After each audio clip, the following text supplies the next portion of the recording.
that black collar has covered Srimati Radhika. अभी बहुत है अभी. You know little, not much. You are worshipping Chaitanya Mahaprabhu, who is no other than Radharani, you say so. But he entered into Gopinath, who is black. Never. It is absurd. Krishna can enter in Srimati Radhika. Srimati Radhika no. So here is Deha Kund. We have come to this place, Deha Kund. These all places are prominent for Srimati Radhika. न पारे हम निर्बद्ध संजुजन. ये राधिका जी का स्थान है. कृष्ण उनके पीछे पीछे डोलते हैं. ये कहें ये कृष्ण ही मूल तत्व है ठीक, किंतु राधिका जी का प्रेम इतना गंभीर है, इतना गंभीर ये कृष्ण उसमें डूब जाएंगे. And that is why he has three ambition. Radhika has no ambition at all, but Krishna has ambition. His sometimes three wishes were not fulfilled. When he borrowed something from Radhika, then he was fulfilled. Otherwise not. But Radhika has nothing like this. तो हम देह कुंड में आए हैं और यहाँ पर आचमन करें. यहाँ पर वल्लभाचार्य और सबकी परिक्रमाएं आती हैं और यहाँ पर लोग धनी मानी लोग सोना दान करते हैं. सुनते हैं कि ललिता जी ने अपना आभूषण यहाँ पर दान कर दिया था. तो गरीब गरीब ब्राह्मणों को वो लोग सब ऐसा दिया करते हैं.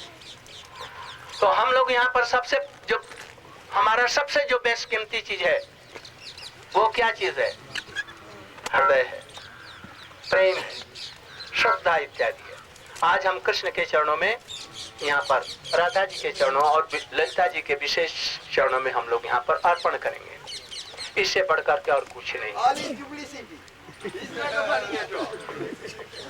गौर प्रेमानंदे. भोग लगाया? अच्छा, तो इधर आओ. हमारे ब्रह्मचारी लोग चले जाएं ऊपर में. जैसे आदमी बैठे हैं ऐसे ही बैठे रहेंगे और हाथ में ही उनको एक एक रोटी और सब्जी.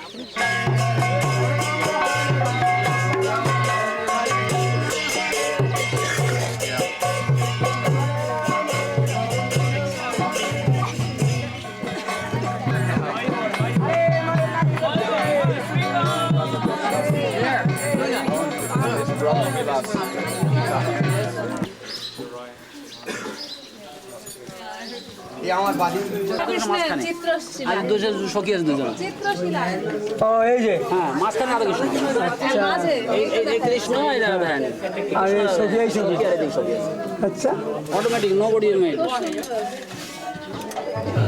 আচ্ছা শুনুন এটা ইয়ে মেকিং দিস লেভেল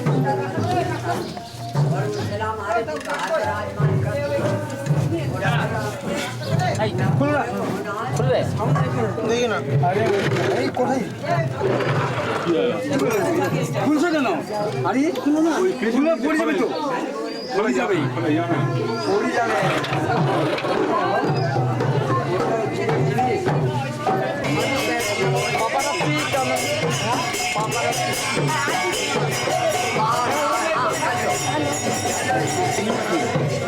চিত্রশিলা চিত্রশিলা চিত্রশিলা এখানে এখানে ঘুমটা এখানে ওই যে খুব সুন্দর আছে. রাধা কৃষ্ণ এখানে মাঝখানে আর সখী দুজন দুপাশে. রাধারানী সিটিং. রাধারানী ইয়েস এই পাশের মধ্যে ছিল ওইখানে আছে বেশি ভালো. হ্যাঁ Radharani sitting. Yes no here here on mouth here on mouth. Yes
চিরদিন করিয়া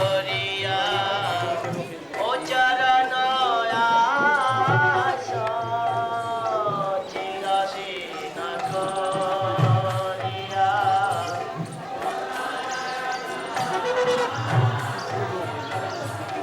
আছে বসিয়া হে অধম দাস আছে বসিয়া হে অধম হে রাধে কৃষ্ণ চন্দ্র ভগত প্রাণ হে Radhe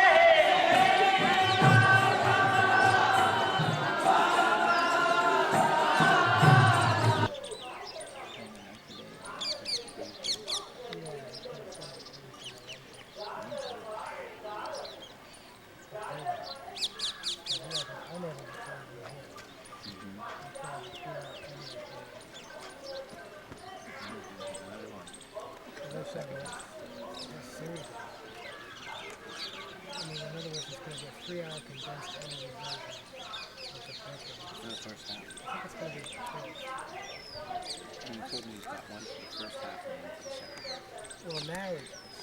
But this one isn't edited. It's just sequential pieces because they didn't have editing facilities. I guess in Malaysia he's going to edit it all and make 1 3-hour tape. The entire thing? I think so. Maybe he's going to make several. Well, then he's going to make a series of about which are going to be complete. The 3 hours is going to be snippets. And then there's going to be about 7 or 8 or 9 more tapes that are going to be the whole thing. All the English lectures and everything will be taught. Inadequate, and I don't feel I really can say anything that you haven't already heard and realized.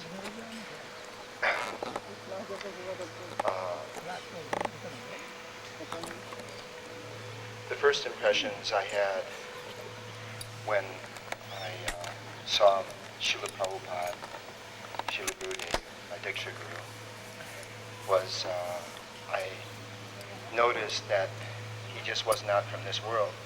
He was very untouched and very far removed from this world and very special in so many ways. I noticed that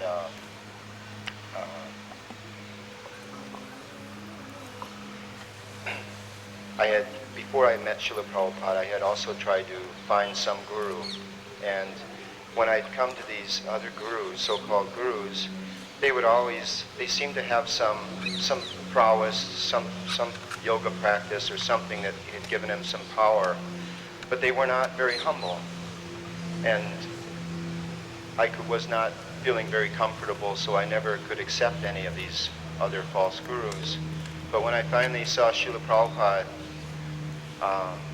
I saw that he possessed so many good qualities, and I could not estimate the amount of these qualities. They seemed to be endless and very, very deep. And on top of having so many qualities of being very much in control of his senses and being able to delineate the scriptures so wonderfully, and so many, all the wonderful qualities that Vaishnavas have, on top of all these qualities, he was so humble.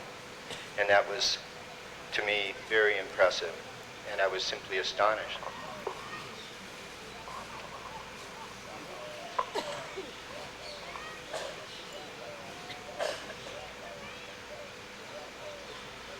When I first saw him, he actually was speaking to me right to my heart, and I was so amazed at this.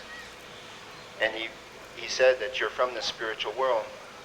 And I said, I'm so sorry, but I have fallen under the influence of Maya. I've been smashed. And then he stood up very strong and said, this is how you conquer Maya. And he stood up like a strong lion. And I smiled and offered my obeisances to him at that point. And I was just, I've been so astonished and impressed. I was astonished by his greatness, and in spite of having so many wonderful qualities, he was very humble and sweet. Such a devotee is very rare, and I was overwhelmed by my fortune in meeting him. Devotional service is described like an endless ocean of sweet pleasure and divine variegatedness, of which no words can properly describe. Unfortunately, my taste for it has been eclipsed by the hankering for temporary material pleasures in this world of birth and death, old age and disease. Even though I know about the sufferings of this place, I have become mad and don't care for the valuable instructions Gurudev has given me. I had lost all my true identity due to the association of material things, and I've become puffed up and miserable in all ways. Still, Gurudev wanted to help me, and I think therefore he is the most merciful. Without Gurudev and his precious instructions, I would be lost forever. Even though I had all but lost hope, he gave me new hope. So I didn't have a tremendous amount of association with Srila Prabhupada. Actually, the first association I had is I had received the Krishna book that he had given, that my brother had given to me. I actually tried to give the book back to my brother, and he passed it back and forth, and finally I was thinking that actually I should read this book as if it's the absolute truth, and in this way I would be able to be a good judge of what it really is. So when I began reading the Krishna book, page after page, I was just totally astonished that it was the absolute truth, and it was relieving me from all the miseries of this material world. And the reason I've mentioned this is that also when Srila Narayan Maharaj came to our house for the first time, I was so happy that a Vaishnava was coming to our house, and I wanted to have good etiquette and receive him nicely. And then through the ISKCON or whatever, there was some controversy, and I was thinking, well, I should treat him as a pure devotee, and that way I'll be able to make a good judge of what he really is. And I also was amazingly astonished day after day to see the potency and to see the sweetness of a real pure devotee.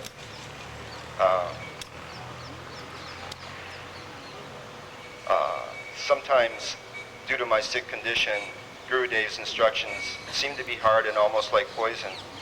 But when I surrender and follow them, I become happy, and I realize that devotional service is really shushukam kartum avayam. It is actually joyfully performed and is eternal. Srila Prabhupada told us that we should understand that nothing is mine, and that everything should be utilized in Krishna's service. Then Maya cannot touch us. He said that Krishna consciousness is not a cheap thing to purchase, and that we will have to give up everything in order to achieve the matchless gift of Krishna consciousness. So once again, I would simply like to say I'm so happy to be here, and I don't care where I fit, or any place is good enough. It's just a great fortune, and I think only after many lifetimes can one achieve such a fortunate position to get the association of a bona fide guru. And I again feel that our Srila Narayan Maharaj is a bona fide representative of Srila Prabhupada, and I really feel that Srila Prabhupada has actually sent them to help us. And over the years, I've always lamented that I did not get direct association with Srila Prabhupada, and now I feel so fortunate to have some little association, the kind glance of Srila Narayan Maharaj, which I actually feel is non-different from Srila Prabhupada. So that's all I have to say. Bunch of coffee treated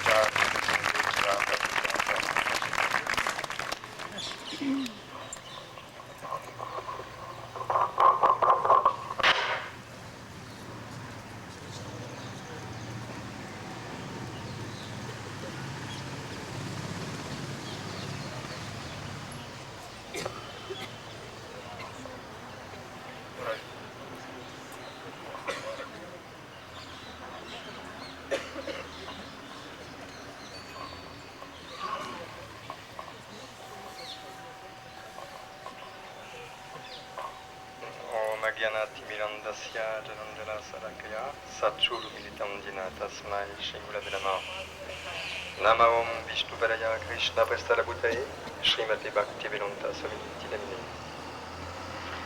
So it is my turn now to address everyone. Srila Narayana Maharaj has kindly requested me to glorify Srila Prabhupada, and this is the great mercy of Srila Prabhupada on me. When we glorify a pure devotee, in fact, we become purified. This is his mercy. So many devotees have addressed all of you, and they have made wonderful offering. So many things have been said, but Srila Prabhupada is like a transcendental ocean, and as soon as we start to speak about him, more and more can be said. This is unending. So I never have any personal association with Srila Prabhupada. I joined about 6 or 7 months before he departed from this world, and I had the great fortune to receive Harinam 2 days before his departure. So for so many years, I have been so much pain to hear so many nice stories of the devotees who have exchanged glance, smile, who gave message to Prabhupada, who ate the remnants of his prasad, who have the direct association and instruction. And this in my heart was like a burning fire, and I was so anxious, and I felt so miserable. I said, why did I not join before? I first saw the devotee in France 1970. They were performing Harinam in the streets of Paris, and I saw, the first time when I saw them, I said, wow, those guys, I will never become one of them. Never. They don't eat, they don't, anything. This is not for me. But still, I had some ideal in my heart, and I went to India for a few years after, looking for the absolute truth, because I wanted to understand, who am I? This was the absolute question. And somehow or other, I found myself in India. I spent some time in India, and I'm back to France. And in India, I had this realization. I was looking for my guru, but I couldn't find it. And I had this idea in mind. I'm going to the Chitra mountain. This is in Pakistan. I heard the people there, they live for 130 years, 108 years. So I said, my guru must be there. But somehow or other in my heart, I felt, no, I will find my guru in France. This was 1976. And I had no money. I was penniless in Pakistan. Some people cheated me in hotels. They stole my money. So I had to go back to France, hitchhiking without money from Rawalpindi or Peshawar. But that was a wonderful journey, because I knew I was going to meet my guru at the end of the voyage. And I felt like I was totally taken care by God himself, who pulled me to my guru. And in France, I came back to France, and one day I had one appointment with a friend with whom I went to India 3 years ago. And then suddenly I hear in the street,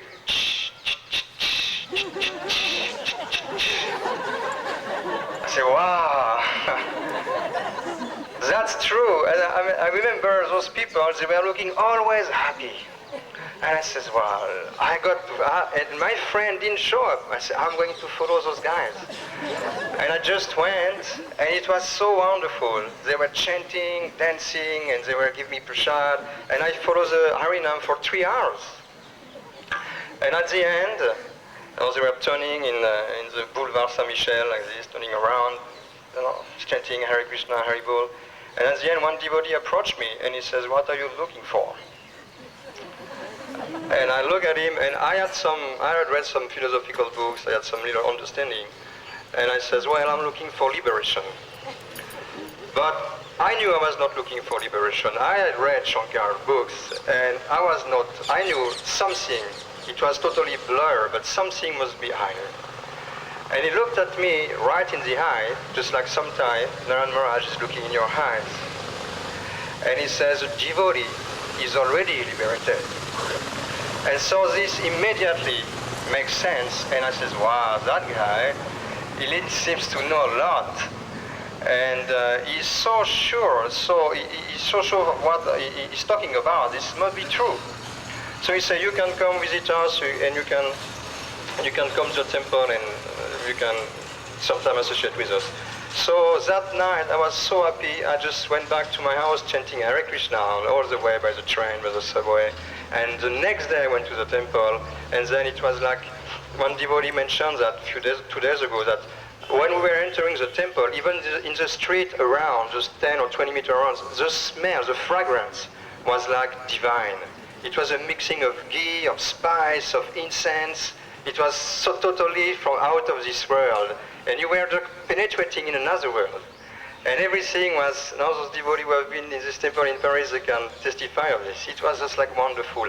And the vibration in the temple was full of electricity, full of transcendental bliss. And I just spent one night there. Next day I chanted 16 rounds, and I was caught. And they gave me a back to Godhead, and I look at Prabhupada's picture, and I read the article, and I say, wow, he is my guru. He is my guru. So, of course, the story goes on. At that time, we were ready to do anything for Prabhupada. One devotee mentioned 2 days ago that we were distributing books in the snow, we were distributing books in a hot summer. I mean, I did it, and this was the most wonderful days of my life. I wished this would never end. Sometimes I'm thinking about these Sankirtan days, how wonderful it was. No problem at all. Simply completely being 100% sure that Prabhupada was protecting us and that we were doing the right thing. And I remember those tapes. We must have heard this Krishna meditation tape hundreds and hundreds and hundreds of times. And it was always so beautiful and so nice. And till now, I mean, who was Prabhupada? Till now, I can listen to his records. Unlimited time. Just recently I found the CDs at number 11, the prior to the 6th Goswami. And the day I bought it, I bought it to Bali and I put it on a computer, and I must have listened to that song for 3 hours. Maybe, 60 times, 70 times, just that song again and again and again and again and again. It's just so wonderful. So many speakers are speaking outside in Vrindavan, Krishna Katha, or just chanting, but Prabhupada is unlimited. How can we describe Prabhupada? I was, Srila Maharaj's son, Prabhupada, I can only say Shaktaveshavatar. If we reflect to the activity of the Lord, Prabhupada can only be compared, the activity of Prabhupada can only be compared to the activity of the Supreme Lord. How can one do what he did? It's totally incomprehensible. Just like Prabhupada, when he arrived in America, the day he put his foot in Boston on the pier in the harbor, that day was the end of modern life. So when I was young, when I've been raised, the word just like it is modern. This is modern. TV is modern. Radio is modern. Telephone is modern. Lift is modern. Car is modern. We were totally bound by this modern civilization. But what is this modern? This is only modern suffering.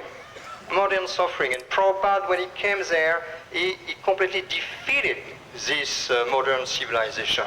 He told us the moon is further down than the sun. I mean, can you believe it?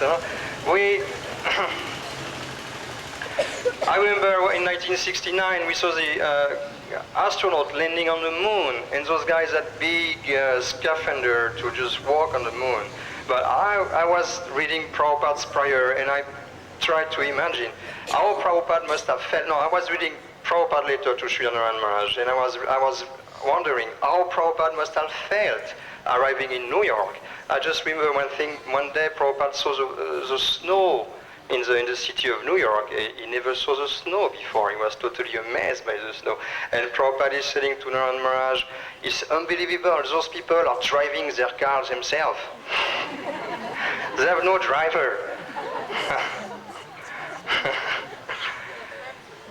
And from here to Butler, it's 500 miles. It's only one big line of car.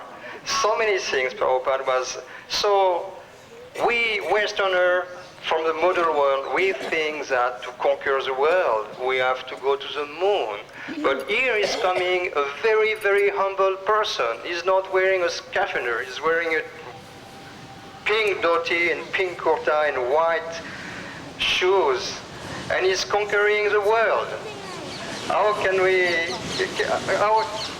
understand this? To whom can he be compared? He can only be compared to Dhruva Maharaj. Dhruva Maharaj, he made so much austerity.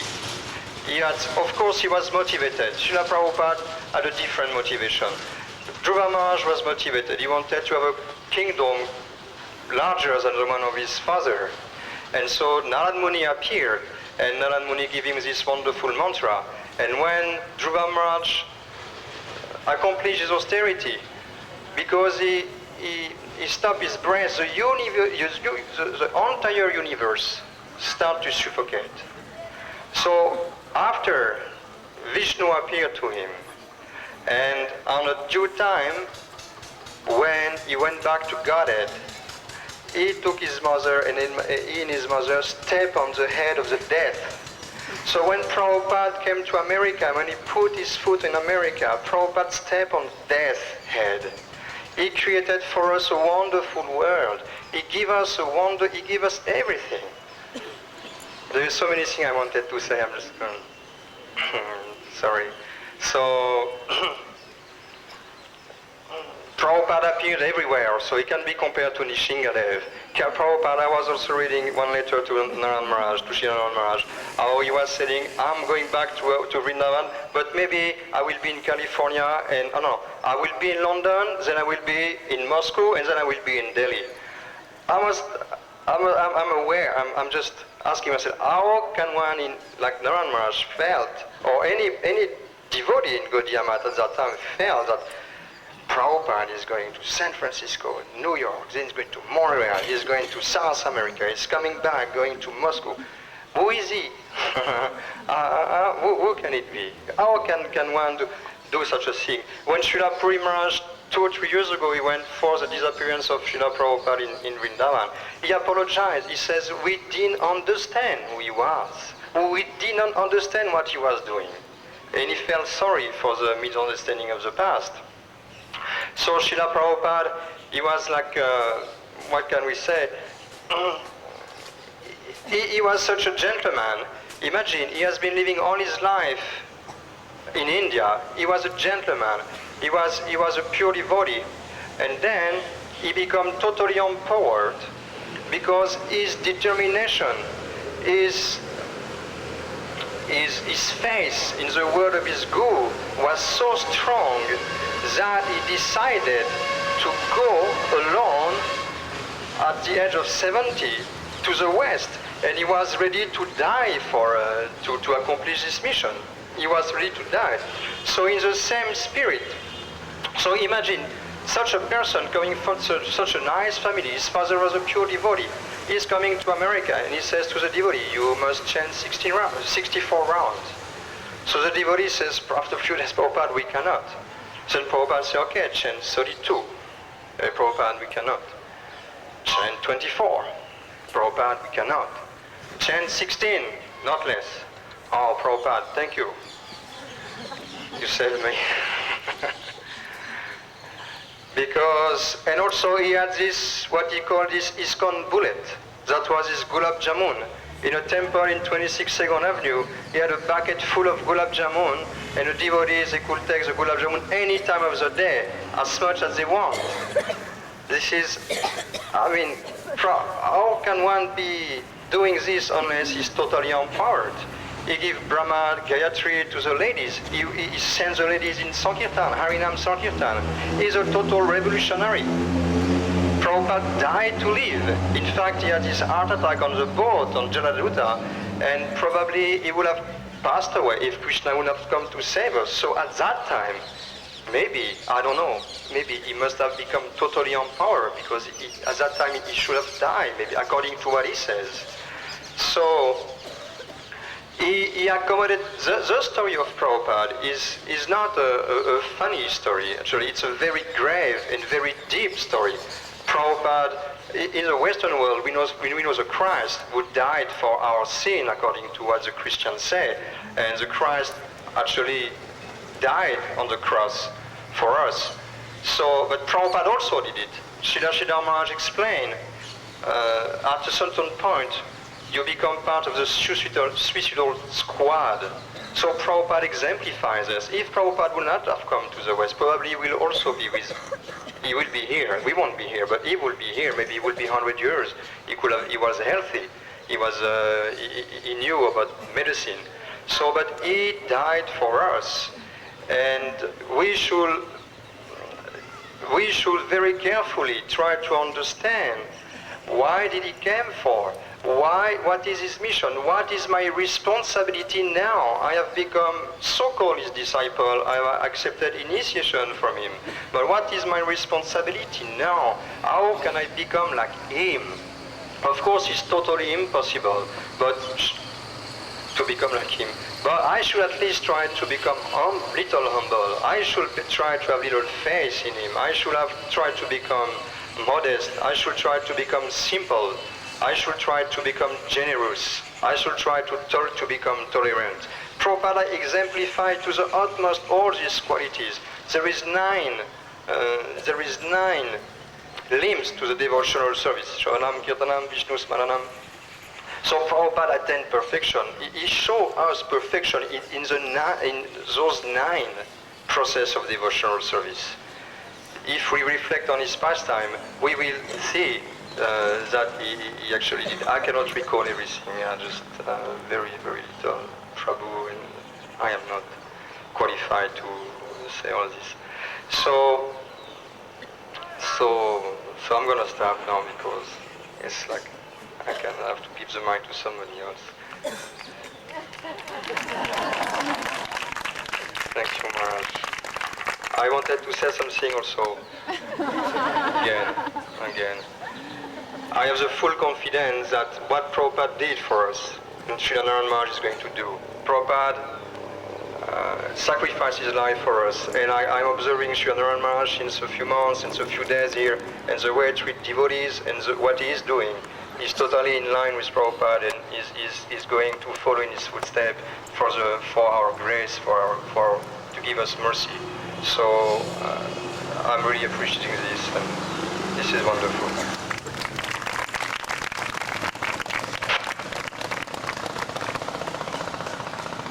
Like sleep, he was playing pastime of sickness. Really he was not. This Prabhu, Bindu Madhav Prabhu, perhaps by misfortune he told that he died for us. But he never died. He should have a very strong devotees, what true devotees, never die. Never. So he was playing around to give some services to devotees. And he was anxious how to go to Golok Vrindavan to serve Radha and Krishna eternally. So he fulfilled the desire of his conjugal duties, and now he was trying to go there.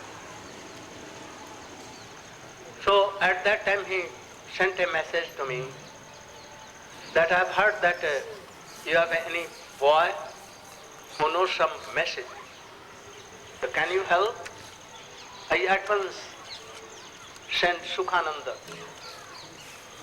And at that time he was young, so energetic. He had served my Gurudev in that, so he went there and served him some days, and he felt so remedy. But after that he went again to England last time, and again he fell sick, and so he will speak something if he remembers.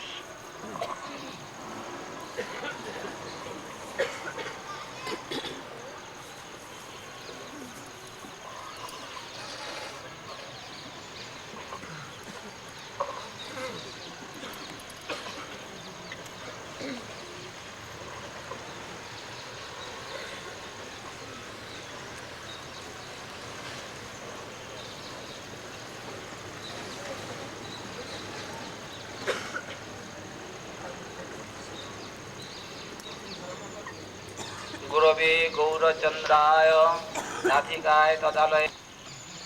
Now ordered to a worm, he cannot, one cannot speak anything. A.C. Bhaktivedanta Swami Ji Maharaj is a lotus and full of honey, and Maharaj is bee. I am a worm. How this worm can go to the lotus? That worm cannot fly, cannot collect honey. The Maharaj Ji, the bee, always collecting honey. He is tasting all these flowers' honey, collected from the birds, all the flowers. So Maharaj Ji, then I heard from respected Vaishnava Maharaj. He told last year in Navati Dham, this worm can go to the lotus and can taste the honey. If he catch the feet of bee, dharo jiro kori dharo nitar paye, catch the feet of the Vaishnava Gurudev. They are bees, they are collecting always to feed the nectar to that of the disciples. They want Sakolo Tejiya, Bhajo Radhar Charane, Parama Jatane. All their hearts of the Gurudev, bona fide Gurudev or Sadguru, they want every disciple should serve the living every ego and I am not brahmachari or girastho, man or woman, this is should be lived and serve Radharani. Parama Jatane, Bhajo Radhar Charane, Sakolo Tejiya. This year Maharaj, Vaishnava Maharaj told, now there is in a garden a flower there, tree, and every day bees coming and collecting honey. And there one cow grazing and left the cow dung. There created one worm. That worm cannot fly. Bees asks that worm, do you taste the honey? So how can I taste honey of lotus? So if you catch my feet, I can fly to the lotus. Then Maharaj, this worm, I caught Maharaj's feet and fly to that lotus, Swamiji Maharaj, and sat there and tasted the honey of Swamiji Maharaj. There now I am a unliberated person. To make liberated, the mercy, to make mercy, they done the pastimes of unhappiness, suffering person, lila. So doing suffering lila, not announced in the paper, Swamiji Maharaj will die. Then Maharaj go with me, and Indupati Guru is the god brother of Swamiji Maharaj, of Madhav Maharaj disciple. Not Madhav Maharaj, Guru Bhai, god brother, Indupati Guru. And Maharaj three went that ISKCON temple. And Swamiji Maharaj asked me, can you save me from death? So what is your trouble? I cannot express to anybody, nobody will understand my sickness. So 27 days cannot take any drop of juice or any water also. And yes, Charu Swami help me, what you want? So if you supply Ganges water can cure it. I am only know the formula of applying of Ganges water. Then from Shoro, collected Ganges water 8 pitcher, the evening. Krishna every day took bath. This time all the Shokis collected from Jamuna, the water, and by cloth, no worm can come to the pitcher. I keep in, and in Sundays morning, take bath. So evening time, that water comes from brought once Ganges water to give birth of Swamiji Maharaj. 3 days giving hip bath, and Maharaj take all the fruits. And Charu Swami very glad. Now we will cook for him, Guruji. He will eat today, after 30 days. 30 days did not take anything. He gradually cured, and within 14 days, after 14 days, full cure, and going to celebrate the birthday of Srila Krishna there. Now I am stopping. Vansa Kalo Doshiki Vashanda, Putranam Babaneko, Vashko.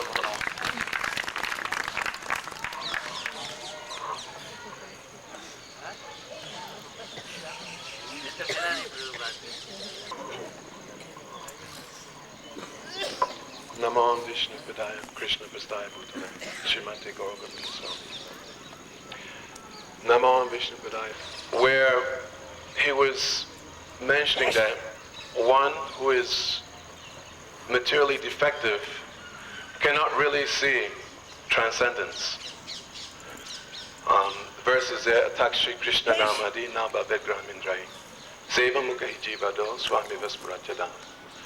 That with these material senses, we cannot really understand Krishna's name, form, and similarly, Sri Guru, the transcendental personalities, we cannot understand. So he was making the point that one may be glorifying personalities as Guru, but actually they may not really know. One day glorifying, and the next day one may turn away from such kind of glorification and change their view. So I took it that he was prompting that one who is disciple, that the duty is to become realized, and then one can really glorify one's Guru, because then one really knows what is the position of Guru. Because it's very, when one has not got that strong faith, it's stated that in the material world, that it's very, very dangerous. Padam padam yad vipadam natesham. Danger at every step. That spiritual life is like a razor's edge. And even I'm seeing amongst many of my peers that one day there's glorification of Guru, bona fide Guru, and then the next day there's minimization of bona fide Guru. And actually this scares me, because I know that this can also happen to me, because I do not have strong faith. Gurudev, he was making the point that though one with material senses cannot really understand, but by mercy of Guru, then some realization can come. In Katha Upanishad is stated, Nayam Atma Pravachanena Labhyo Na Medaya Na Buddha Na Medaya Na Buhana Shutena. That though one may try to understand the Supreme Lord or spiritual personalities by studying many books, by so much discussions, that actually, or going many different places, hearing different pravachans, seeing so many sadhus, acquiring so much knowledge. But actually, to understand Guru or Krishna, then it comes by their mercy. When they reveal themselves, then one is able to understand. So I took it that Srila Trivikrama Maharaja, he was saying that actually one has to have this strong faith. And also Srila Gurudev was making the same point. That one who is, the word was used, sincerity, that one who has a sincerity, then Guru, he will give mercy. And then one can have some realization by which one can really glorify Guru. Because that is real glorification of Guru, when one is able to take the mercy that Guru is giving and be a living manifestation of that mercy. So, though I never physically met Srila Prabhupada, I joined in 1978. But we've all heard so many stories of Srila Prabhupada's transcendental exploits. And one thing that really is making an impression on me right now was his strong Guru Nishtha. Because we know that Guru Nishtha, that this is the backbone of Bhakti. That without Guru Nishtha, then nothing can happen. So many material things or external things may go on, but actually without the Guru Nishtha, then there will be no Bhakti. Activities will be done, but not on the platform of Bhakti.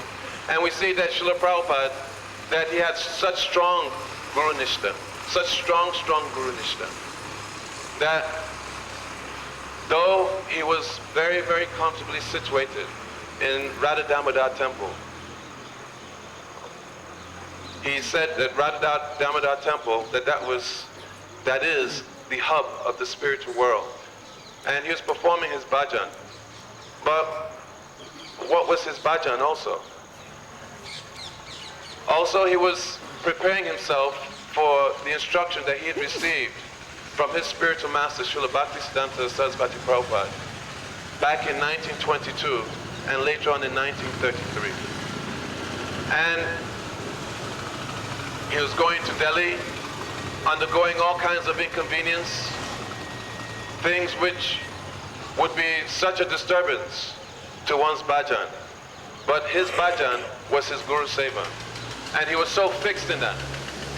And the point has been made again and again that he performed the austerities of coming over to the West, going over to the West, having the 2 heart attacks. Rabindranath Prabhu explained how Krishna personally came and massaged his chest. And even coming to the West, he explained that when he got off the ship, he did not know whether to go left or to go right. Did not know where to go. There's one story I heard that when he went to Butler, Pennsylvania, the house of the Agarwals, then the lady, Sally Agarwal, she narrates that Prabhupada, he went in to take bath. And after some time, she saw some water. I don't know, maybe some of you have heard the story. She saw some water coming from the door of the bathroom. So she was wondering what was going on. She went and knocked on the door. And then when Prabhupada opened the door, she saw that he had filled the bathtub up with water, just as you fill a bucket. And he was outside the bathtub, and he was pouring the water, because he didn't know anything about bathtub. So he didn't know anything about Western society. Nothing. Absolutely nothing. But he had this Guru Nishtha. And with that Guru Nishtha, he did everything. Absolutely everything. So, I've just been meditating on how I have absolutely no Guru Nishtha, and I can't do anything. And that Prabhupada has shown that that is everything. From that, everything has manifest. He, in his seva to his Guru seva, that was his bhajan. That he had that faith, that just by following, just as he said, that I am not such a great philosopher. Of course, we know that Prabhupada was such a great philosopher.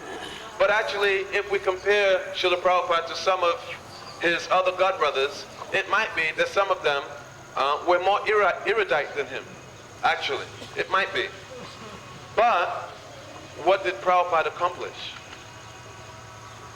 Just because he firmly stuck to the order of spiritual master, and under all circumstances, he took that Guru Seva as his life and soul. He said, I did not know so much, but I only know one thing, that I just follow the order of my spiritual master blindly. So he's showing us what is Guru Nishtha. And by that kind of example, then he's showing how we can actually please not only spiritual master, but the whole Guru-disciplic succession. Because Srila Prabhupada, his life is actually glorification of our whole Guru Parampara. Glorification of Srila Bhaktisiddhanta, Srila Bhaktivinoda Thakur, Srila Gaura Kishore Das Babaji, the whole Guru Parampara.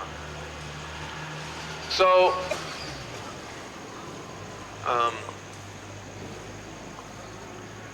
personally, I don't want to take up much time anyway because there are many devotees who are to speak. So, personally, I'm just meditating that in this very auspicious place of Varshana, where the mercy flows, on these very auspicious days, in most auspicious association, that I can be blessed with just one iota of that type of Guru Nishta that Srila Prabhupada, he had for his spiritual master. And then I know that my life will be successful. I know that Srila Prabhupada, that he's so merciful to me. Though I never physically met him, I always feel, not always, because when the mind wanders and deviates here and there, then I feel his association also moving a bit away from me. But at times I feel his kind mercy. Even when I don't feel it, still Prabhupada is still there. And by his mercy that I've come to take shelter of Srila Bhakti-Vedanta Maharaj. And as many devotees have said before, and many devotees will say in the future, I feel that by just being one-pointed towards Srila Bhakti-Vedanta Maharaj, that this is also being one-pointed towards Srila Prabhupada. My Diksha Guru, Srila Gaura Govinda Maharaj, he used to say that three things are very important. Saralata, simplicity, Akantiki, being one-pointed, and determination, I think is Durlata. Determination, strong determination. So, Drida Sankalpa. Drida Sankalpa. To have this strong determination. Asha Bandha. That I will serve the order of my Guru under any circumstances. Regardless of whatever obstacles are there, I will serve. And we see that Srila Prabhupada, that Krishna, he created such a nice leela of creating so many apparent obstacles for Srila Prabhupada. But these apparent obstacles were just to glorify and to instruct us how to tread the path of bhakti. And also, so much glorification is being made of Srila Prabhupada. Especially, I'm hearing Shaktavesh Avatar. And also, I very much appreciate when Srila Gurudev, he glorifies Srila Prabhupada by explaining that he is really a Rupanuga Vaishnava. That he is in that mood of Rupa Goswami, in Manjri Bhav. That this, I think, is actually the highest glorification of Srila Prabhupada. That though he wrote so many volumes of books, and in his books he has hinted and even out and out stated that this is what is our sadhana and what is our sadhya. Though in his preaching, due to his audience, he placed so much emphasis on creating a foundation, a groundwork. But also, he has very clearly explained what is the goal. In Nectar of Instruction, he explains, Vaikunta Janito Vara Madhupuri Tatra Triratso Tava Vrindaranyam Udapani Ramanat Tatrapi Govardhana Radha Kunda Mihapi Gokulapate Premamrita Plavanat Koyat Vasam Sevam Viveki Naka. That actually the goal, the highest residence is Radha Kund. And that those who are very intelligent, that they'll reside at the foot of Govardhan by the banks of Radha Kund, and they'll do bhajan there to the divine couple. So Srila Prabhupada, he's given everything, and he's given us the living personality. Though Prabhupada is always with us, but he's given us that person, the physical embodiment, who will show us how to follow this path.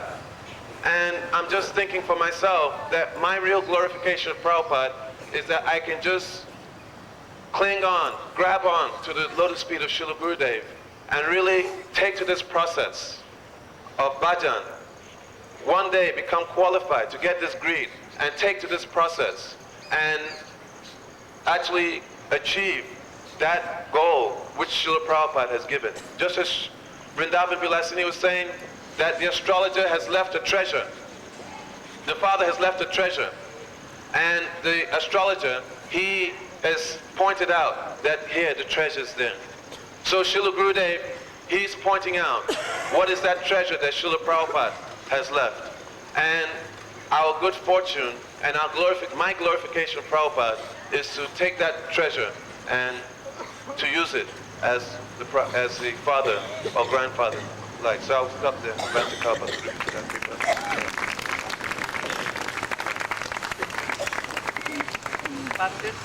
the Prabhu, may come and glorify. If he is not here, then Gyan Das Prabhu may come and glorify.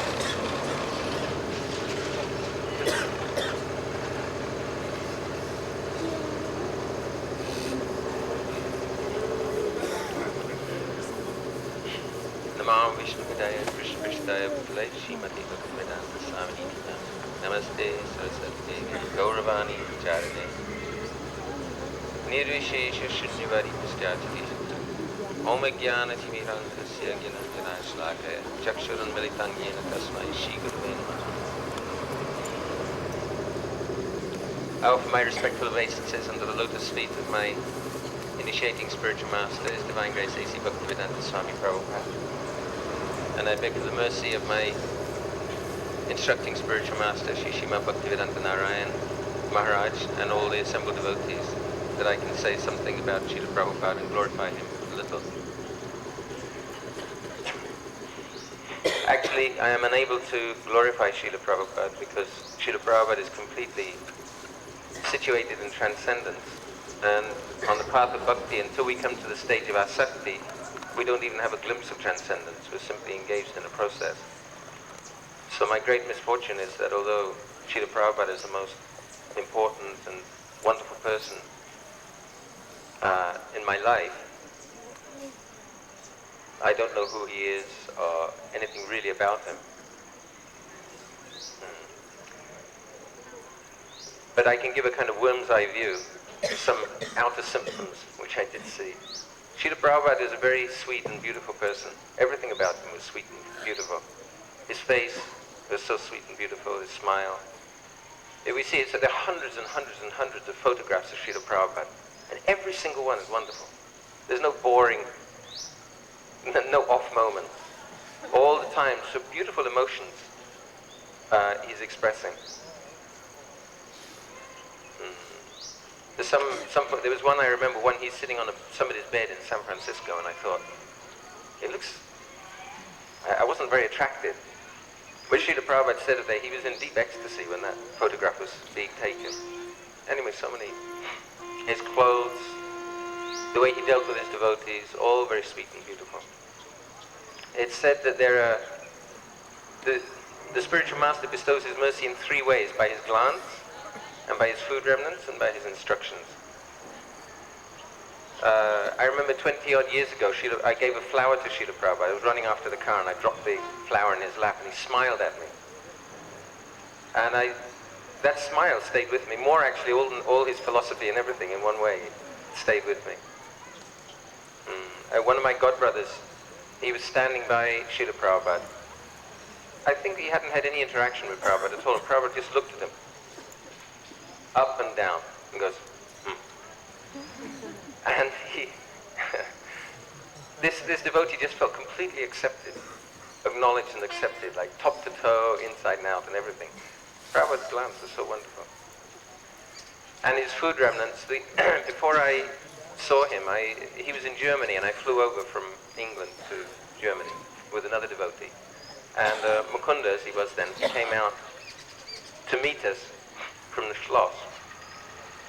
So Srila Prabhupada had heard that 2 devotees were coming from England, so he'd given 2 sweets from his plate to give to them. So the first thing, we got some spiritual first aid. Mukunda gave us the sweets immediately we arrived in the airport.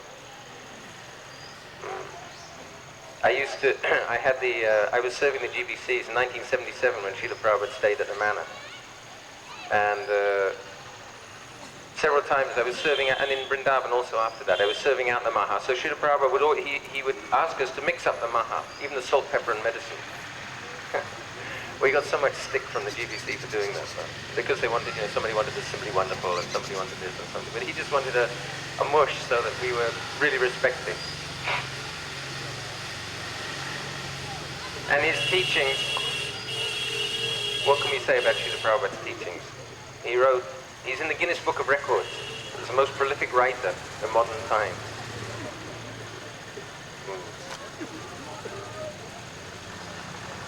Several times I studied one particular topic, sometimes science or self-sufficiency, really studied in depth Srila Prabhupada's teachings.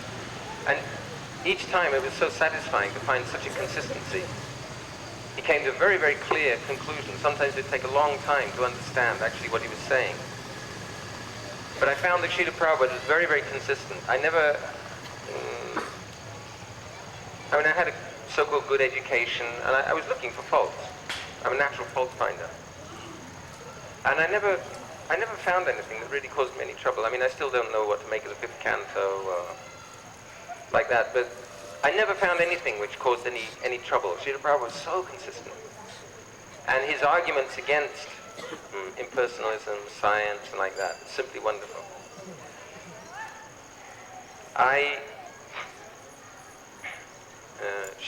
Gurudev asked us to say something about how we met Srila Prabhupada. I came into his shelter. I had, without going into details, I experimented with sex, drugs, rock and roll, and folk music, and found that really none of it worked. And I was in a desperate state. I became a Zen monk and tried to extinguish my personality altogether. Counting my breaths from 1 to 10, 1 to 10, 1 to 10, concentrating on my navel, thinking about nothing, wandering in the forest, concentrating on the sound of water, the sound of the flute and the bell, pretty far out. And it was really not working at all. And then I was praying to Buddha, praying to Jesus. I tried everything. And finally, when I was ready, I finally, for the first time, met a devotee by extraordinary coincidence. I won't tell the story, but at a phone box. And he said, I told him I was looking for a spiritual way of life. I'd got my rucksack on my back. I was really looking.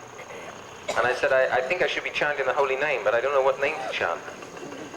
And he said, oh, you should come with us. We do it all the time. I said, okay. So I went back, and he immediately applied spiritual first aids. He offered some dates, I think, and played me a cronky old tape of Srila Prabhupada, Prabhupada's Nectar of Devotion lectures, and then he took me to the Bury Place the next day. I met the devotees at the Sunday feast.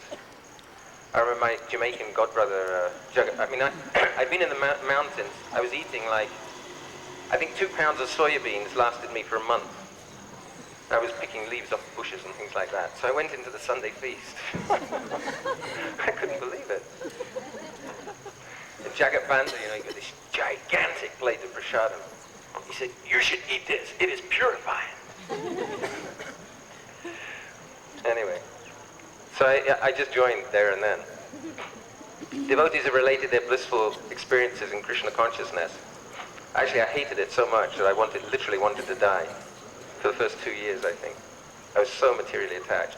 I used to sit in the Sankirtan van and think, if only the doors would fly open and I'd fall onto the road and be killed, and then I'd take birth and go into Gurukul. Thank God that never happened.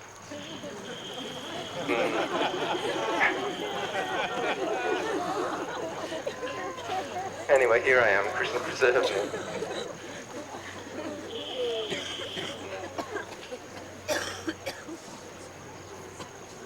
Srila Prabhupada comes in a line. Srila Bhaktivinoda Thakur, he re-established Krishna consciousness from nothing, practically speaking. Of course, there were some very, very exalted Vaishnavas.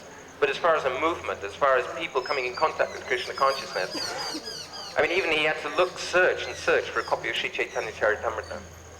And then again, his exalted son, Srila Bhaktisiddhanta Saraswati Thakur Maharaj.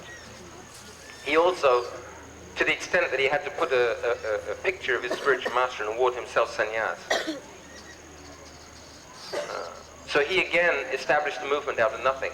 But both of them were preaching for the main part to people who were more or less in the Vedic culture.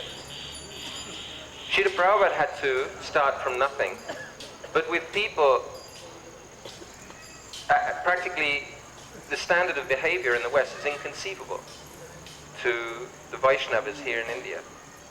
Prabhupada says in one letter to Srila Gurudev that the Westerners are lakhs of times more servants of their senses than the Indian people. Our commitment, a solid commitment to meat eating and sex and drugs, the drugs that we were taking, LSD, mescaline, I don't know if even mad people over here use that kind of drug. It's very... So Srila Prabhupada established something. Of course, not immediately, he established the full blossom of Rupanuga Gaudiya Vaishnavism. But there's something very, very solid. And he didn't stop. He didn't create a movement for karma yoga and leave it at that. He gave us Vaidhi Bhakti, and he planted a seed, and something grew. We thought that these were trees, maybe they're for giving shade from the sun or something like that. But then Srila Gurudev came and he said, no, look at the seed packet. These are called Braja Prem trees. And they got very, very nice flowers, and then very sweet fruit also. Your Guru Maharaj wanted you to taste these fruit. Fruit? What's that?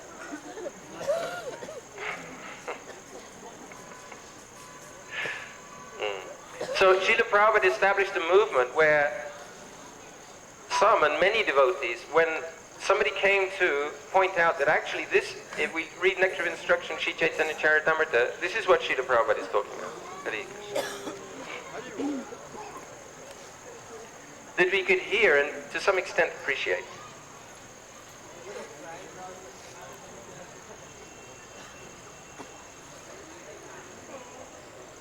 Very good.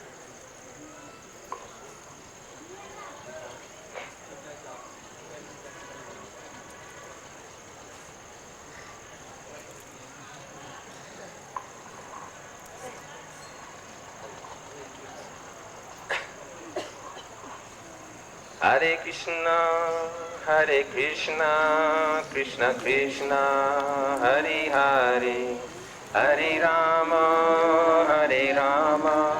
Rama Rama, Hare Hare.